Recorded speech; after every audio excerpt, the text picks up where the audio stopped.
We're back with more Tapped Out with Brendan Tobin and Sean Levine on the BetQL Network.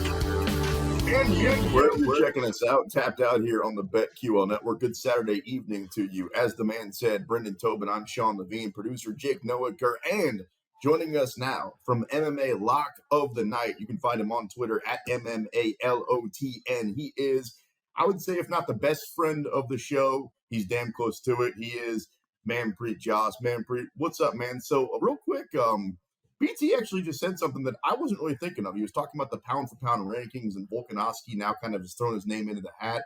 Usman's been number one for a while. Do you think there's a case to be made that Volk should be at the very top?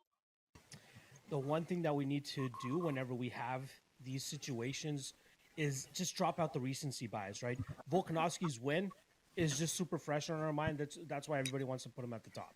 Let's slow it down a little bit, right? Let's go see what Kamaru Usman looks like against Leon Edwards in the next month or two, and then let's readjust from there. Let's not get with this recency bias stuff. We see it all the time. It used to be the GOAT pound-for-pound guy after any time a champion went out there and defended his title. I remember the TJ Dillashaw era. I remember all these Renan Barão eras. You guys remember that stuff? Renan Barão, oh, what an era. Right? Exactly.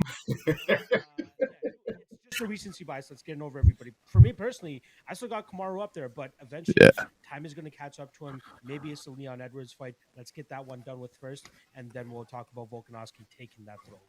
I think, if I was to say, like, there's one, like, the best argument I'd say Kamaru probably has is he's already, like, nearly finishing the rematch, you know, the whole deal. Like, he's done Masvidal and Covington, and now he's doing Leon again. Like, he's already run the gamut twice. Like, Volk is kind of defined by this one rivalry, and he did it the best you can do it, no doubt. And Max is going to the Hall of Fame and all that stuff. But I still think that, there's definitely more. That I just feel like Kamaru's got a couple more carrots on him that still keeps him pretty safely in that one spot for me.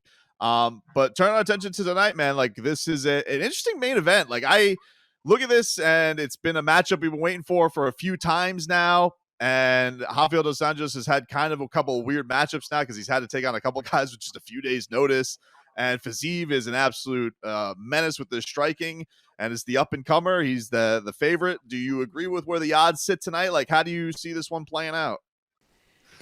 I think the odds are a little bit wide here. Like, we got to give Dos Anjos his flowers a little bit, right? I think plus 170, plus 180, I think that's getting a little bit whack here, especially considering Fiziev hasn't seen the championship or main event rounds at this point in time, and Dos Anjos has plenty under his belt that he's gone the full 5 rounds against.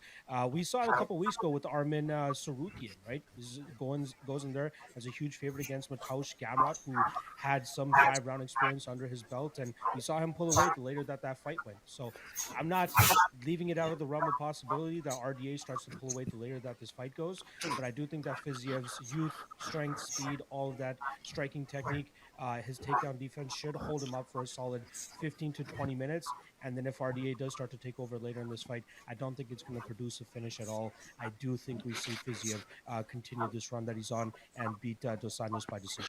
How much do you play into the return of RDA at lightweight? Like, he's been at a couple more fights now after his run at 170, where he took on, like, the who's who up there, but it wasn't the most successful 170 run. This is a division he was a champion at. Do you like an RDA better at 155? He seems remotivated, right? I think it was before the initial matchup with Makhachev where he moved back down to Brazil, started training with his old coaches again, and you see him in sick shape, right? You see him in really, really good shape after that, and he gave us some pretty good performances against Paul Felder and Renato Moicano since then, and this is where he's going to have his most success. If he wants to make a title run again, it's going to be at 155. It won't be at 170. Those guys are too big. Their wrestling is too great, as we saw with Colby Covington, Kamaru Usman doing the same thing over and over to him, pretty much. Michael Chiesa, we saw him ragdoll RDA for the majority of 15 minutes there. So if he's going to have any success, I don't mind it at 55, but he's 37. He's up there. He's up there, man. So, yeah. Rafael Fiziev taking on Rafael dos Anjos tonight. Let's go back to last week's main event real quick. Well, Israel Adesanya took out Jared Cannonier, so it looks like, Manpreet, we know what's next for Izzy. It looks like it's going to be Alex Pereira. How do you think the odds are going to look when that finally comes to fight day, and which side are you leaning? I know it's early, but which side are you leaning? So they've already released odds for this. I think I saw Adesanya minus 170, plus 140 the return on Pereira.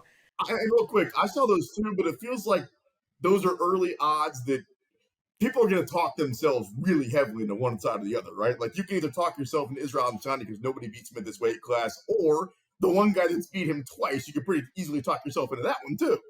Yeah, no, I think it's a great spot that they released the odds at because the public will obviously start to determine where that line starts. Exactly. But I think it's a good place to get money on both sides. I think we actually see it settle around this price tag given their history. And, I would take a shot on Pereira here at underdog odds, given that he already has 2 wins over him. I get it, different sport, but I think it's still going to ultimately be a striking battle once it comes down to it. And you got to give Pereira the edge there a little bit. So, yeah, I'll take the plus 140 on Pereira. Hopefully they can make it by the end of the year.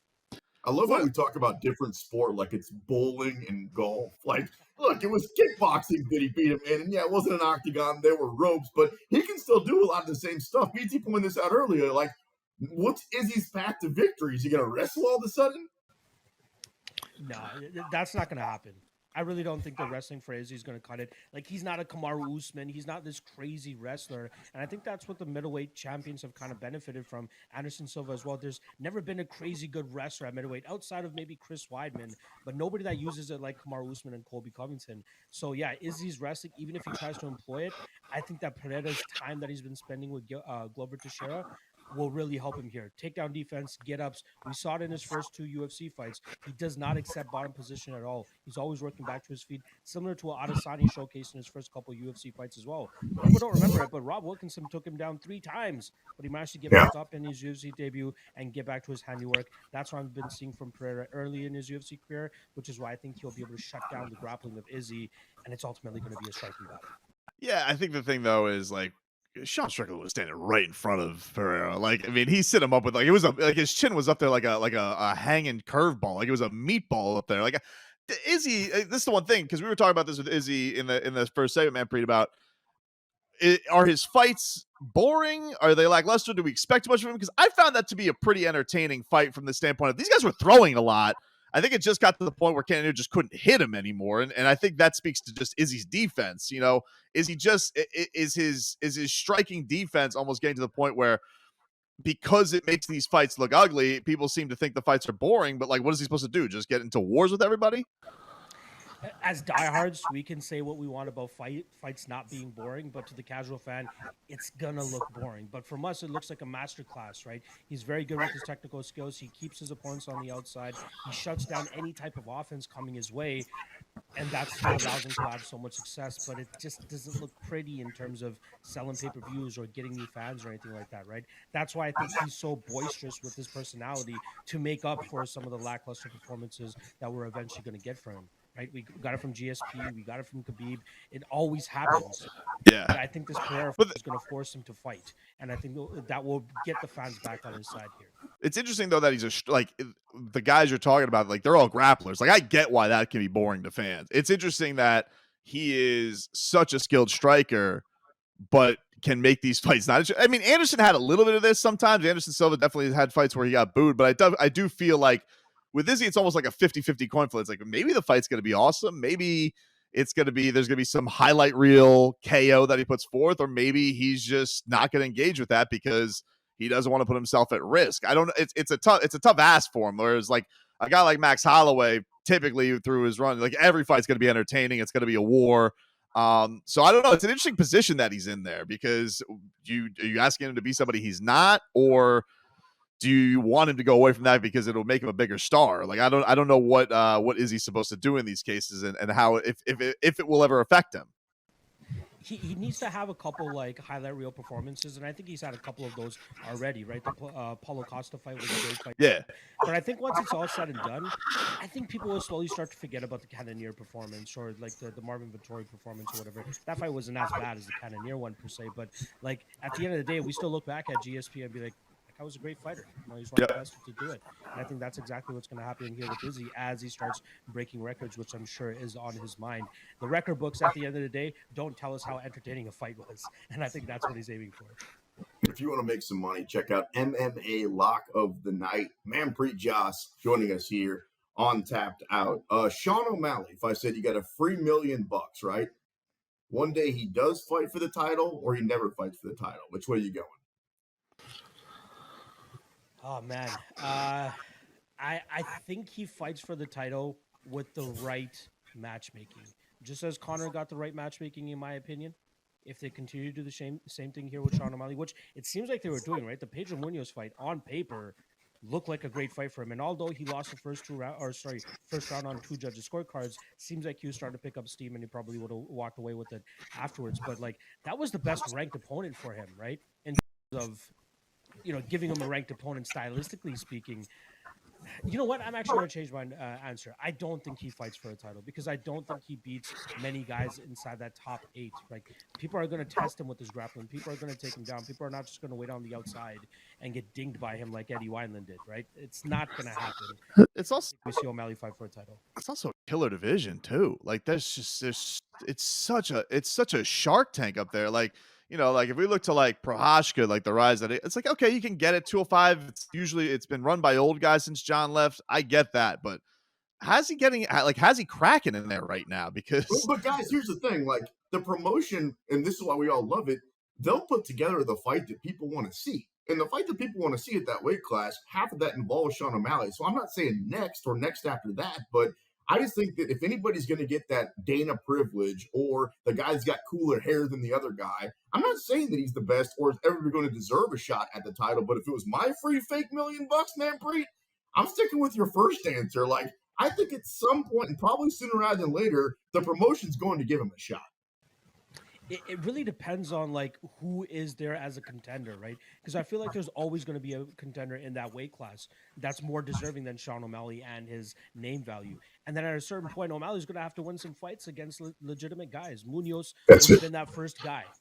But who else is there, right? Like even throw him in there with Ricky Simone.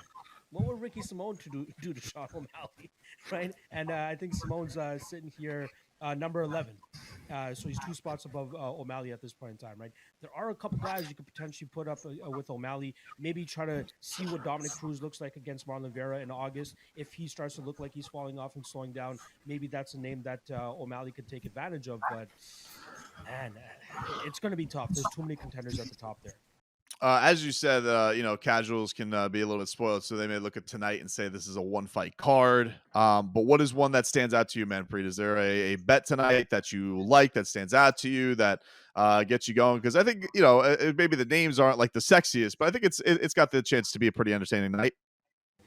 I'm going to be super diehard here and pick the first fight of the night, man. It is the most intriguing fight to me. Sayed Kakhramonov going up against Ronnie Lawrence.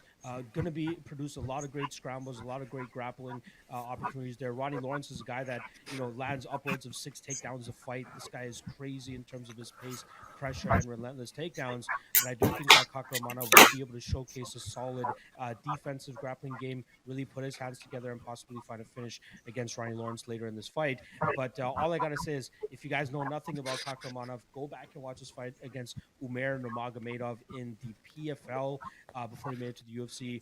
It's one of those fights where it's like Arman Sarukian against Islam Makhachev, where in defeat, the guy gains stock. And I think that we'll see that potential from Kakhramonov tonight. So, yeah, again, super hipster. I love it. There. First fight of the night. Make sure you guys tune in at 6:30 p.m. Umar, by the way, a real Nurmagomedov compared to Saeed, not a real Nurmagomedov. We got about a minute left. Cowboy Cerrone officially out of the octagon. What's your favorite Cowboy Cerrone moment? Just his run, man. There was that one run where he was just clubbing, subbing everybody. And it was just like mid to lower level competition. But like that run that he was on where he was fighting every 2 or 3 months, I love it. Like that was the prime Cowboy where he was staying busy, the peak of the BMF ranch, all that stuff. Like he was so awesome and entertaining. There wasn't one specific moment because it seemed like anytime the big moment came, he kind of crumbled, right? The RDA title fight loses in a minute. But the run up until that title fight, right? Absolutely phenomenal. When he was on, very, very hard to beat. And actually, you know what? I will give you one. The Rick Story finish. Good God, that. Yes. That was awesome. That was probably one of the greatest things I've ever seen. It is crazy to think how many finishes Cowboy had in Fight of the Night and Hall of Famer and all that. And he finished 0-6 and 1 no decision to finish out his career. I was looking at his last 14 fights, 4-10 in the octagon. That ain't the Cowboy I remember. I remember the guy that you were just talking about. Manpreet Jhass from MMA Lock of the Night. Let's do it again soon, brother. Appreciate your time. Love you guys as always, and I can't wait to do it again. Let's do it, man. And sorry about that concert got canceled on you last night, man. That's BS. They shouldn't have done that. Don't remind me. I'm over it. Don't take a shot on me, all right? Just I'll Venmo you. Manpreet Jhass, MMA Lock of the night, joining us here on Tapped Out. BT, you got like 20 seconds left. What's your favorite Cowboy moment? It's got to be some sort of a head kick, right? Yeah, I love the Matt Brown fight. That's one that sticks out. That's a great Mortal Kombat style from him. But like he's right. Like, I think the thing that we all fell in love with him is he really was anytime, anywhere, and that's going to be his legacy and why he was always beloved and why a guy like that can go for to end his career and still I think have the fans cheering for him. Speaking of beloved, Joey Chestnut is officially the GOAT. I'll tell you why coming up next. You're tapped out on the BetQL Network.